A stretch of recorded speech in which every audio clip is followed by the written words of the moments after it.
Even Tucker Carlson is blaming President Trump for inciting that siege on the Capitol. The political protest got out of hand after the president recklessly encouraged it. But despite what clearly was an unlawful and deadly breach on the People's House to stop the peaceful transfer of power from one president to the next, Carlson took issue with words like insurrection and domestic terrorism.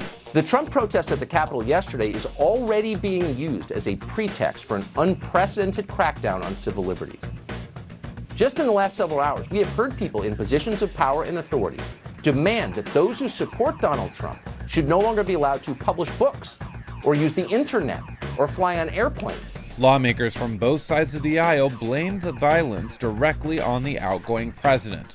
4 people died. Amid chatter from lawmakers of drafting articles of impeachment or invoking the 25th Amendment, Trump tried to restore confidence with a video to his freshly unlocked Twitter account. A new administration will be inaugurated on January 20th. My focus now turns to ensuring a smooth, orderly, and seamless transition of power. This moment calls for healing and reconciliation.